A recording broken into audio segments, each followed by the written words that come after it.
Final Fantasy XIV, probably one of my most loved games I've played in the last 10 plus years, not counting the original release. However, over time, I've sadly experienced burnout. I just don't find myself playing like I used to. I never even gave Dawntrail a try, so why is that? I'm going to be trying my best to avoid as many spoilers as possible, and I will stick to why I eventually stopped playing. So let's continue. Throughout every expansion, I found myself playing less and less of the game. Back in August 27, 2013, Final Fantasy XIV and Realm Reborn releases. Prior to that, at the time, I'm currently working at a textile mill. I was able to save up 2 weeks of vacation time. I apply and it's approved. I'm ready to go as hard as I possibly can.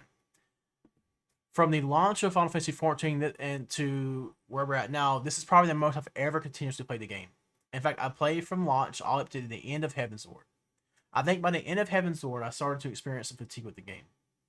So I would essentially give up doing almost all side content, and I would just play the entirety of the main story quests, and would only come back every few patch cycles. So eventually, I stopped altogether and would wait till the next expansion. Every time a new expansion would be announced or come out, I would feel reinvigorated. My drive to play Final Fantasy XIV would just reawaken. I would experience this high every single time. I would be thrilled, and for the most part, I've enjoyed every single expansion for Final Fantasy XIV. Yes, I could sit here and nitpick the living hell out of this game's story, and tell you all my gripes I have with certain characters like Moonbrilda, Minfilia, and others. But in the day, I don't think that had any reason with why I stopped playing. I initially had every intention of playing Dawntrail release. However, to this day, I still haven't played it. I told myself at the time I didn't think Dawntrail was going to be very good, so I intended to go in with a lowered expectation. But for whatever reason, I just didn't. Throughout Final Fantasy XIV's story, you go through this ever-going story arc with the Battle of the Ascians. When Endwalker came out, I finished it. My honest interpretation of the game was that the story of the game is done. There's nowhere to go after this. It's similar to how I feel about the Marvel Cinematic Universe. How will there ever be a villain that will have accomplished what Thanos did? That's how I feel about Final Fantasy XIV. Zodiac was set up with the Ascians as the final big boss of the game. Literally, when you're playing Endwalker, the end of the world is happening. You're forced to travel through time to discover what's causing it in the world, and you do just that. You find out what's causing it, and then you go stop it. When Dawntrail is first announced and the trailer comes out, what is the tone of the trailer? I would argue that this is the worst trailer out of every expansion.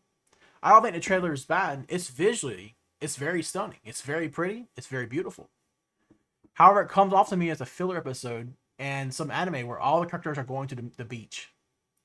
Following up the release of Dawntrail, I would simply just lose interest. I would tell myself, meh, I'll come back and play it at some point, just not right now. I would still follow some news with the game, and every bit of news I'd hear about Dawntrail, my motivation to play the game would get less and less and less, to the point I did something. Something I never did before, something I never thought I'd even do in my entirety of playing Final Fantasy XIV. I love this game through its ups and downs, but I just couldn't. Not this time. I watched videos summarizing and explaining Dawntrail expansion. The expansion literally takes you, the main character or the hero of the world, and tosses you to the side like a side character. The game almost entirely ditches all the NPC companions and friends you've been through so much with. And for some reason, intentionally, they shove down this new character down your throat, Wook Lamont. I'm okay with them introducing a new character. I think how they did it was entirely the wrong way about it.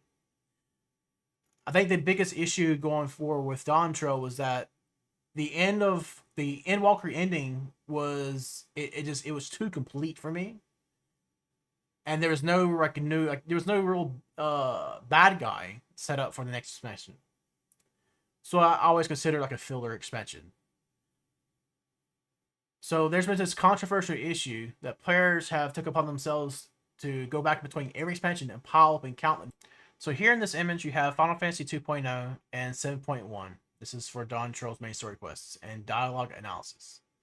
The top 20 characters by lines. In this image right here, Alphinaud has the highest amount of lines and the highest amount of words. I think it's entirely normal. Alphinaud appears the most frequently in the game story. Alice, her brother, well, I guess not her brother, but Alphinaud's sister, Alice, has a almost half to what Alphinaud has even for a count of lines and words. That's okay, that's fine. I'll say it's a pretty significant character as well. But here we go. Wookiee comes out, and Wookiee was only featured, I think, towards the very end of Endwalker through the post content patch. Wookiee has a total lines of 3,000 and words of 39,000.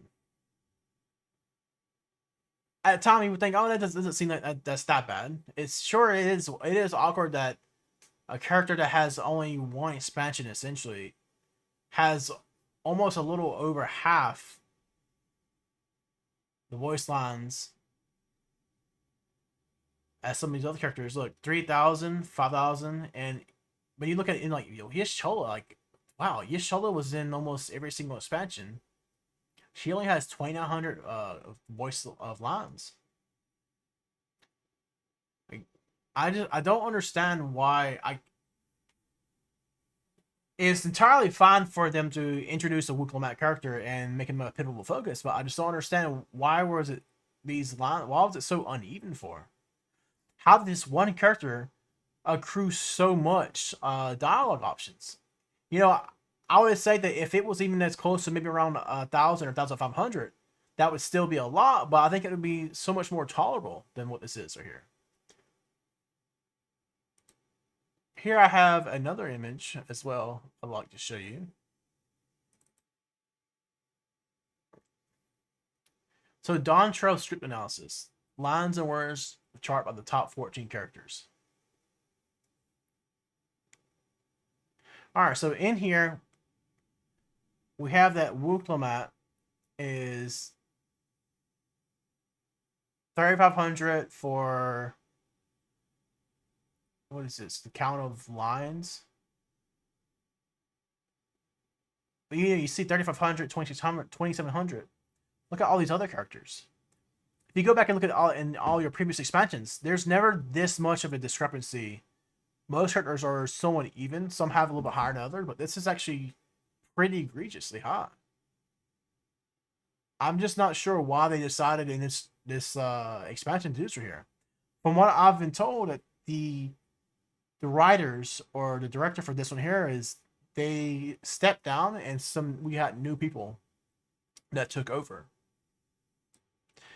Yes, the voice actor for Wookiee has been riddled with some controversy, but I generally could care less about the controversy of the character. I always say separate the art from the artist. However, I don't think even the actor here is to blame this time. I do say from the videos I've seen, it's painfully clear as day that the voice direction and talent that went in this expansion took a massive step back. I just sometimes wonder if the budget for this expansion was a lot less than previous expansions. They didn't really, it seemed like to me, they didn't try as much as they did in this expansion versus other expansions. So I'm going to show you a few clips here. Is this a rift in reality? Has she lost control of the power? Steen, listen to me. Oh my god. It's so bad. Holy shit. Why?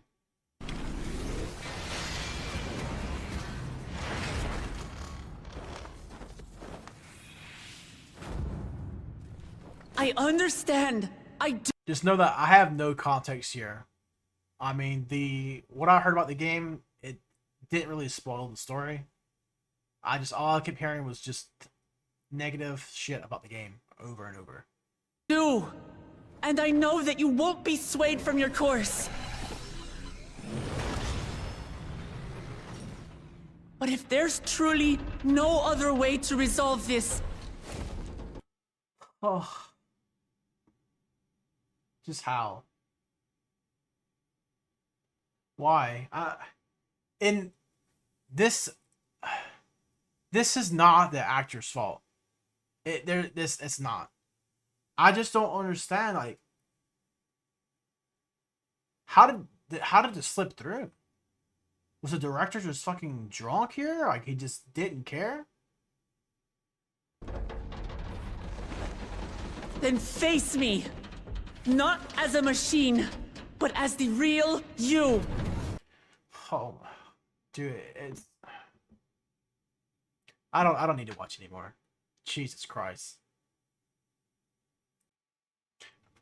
Just how did this make it to the final cut? When you listen to this, there's zero emotion here. In this, Luke Lamont is clearly struggling to lift up this metal hand. But they sound as if they're just talking normally. Surely you've seen the video of when Trash Taste Podcast went to the studio. Here they have the boys continuously going back and forth and redo some lines, trying to get it perfect. This was like a meme video, right? This is supposed to be like funny, goofy, let's give it a go. As director on this You tell portion, me. I think that first line could probably be stretched out a little bit more to kind of reduce the gap in between Sure. that and the second one. The second one was perfect.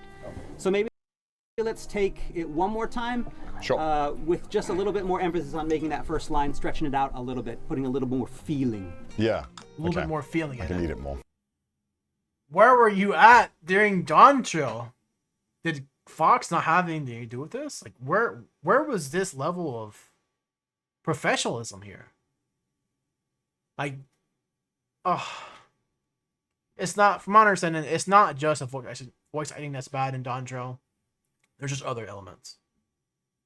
Like, and it mainly stems to the actual character itself, how badly it was implemented. This character, the reception for Dawntrail is so bad that this is not an issue that's only known to us foreigners, but Japanese players, they have the same problem with Dawntrail. Everybody appreciates that the start of Dawntrail is a lot more laid back. That's okay. I guess we're having a break. We're finally getting some R&R, but we just focus too much on this one character.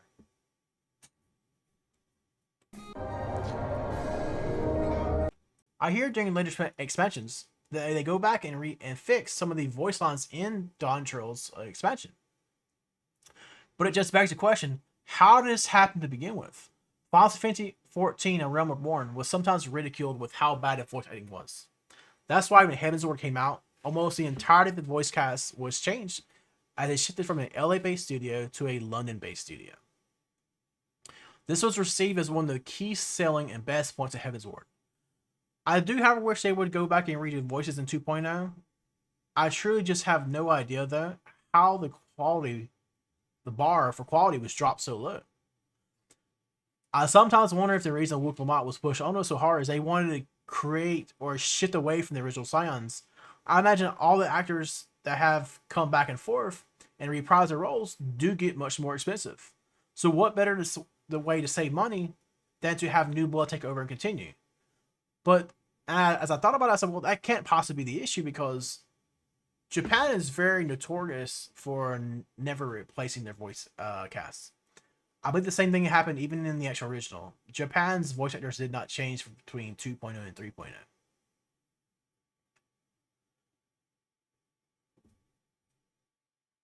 I've sadly even considered or thought about the fact that when the new expansion is released, I might be tempted for the first time to ever buy a story skip. I hope it doesn't come at it though. So what are your opinions? Do you agree with me? Do you disagree with me? I would love to know. Just post them all in below. And as always, if you like this video, please hit the thumbs up button below and the subscribe button. It helps me out so much as I try to begin this YouTube journey.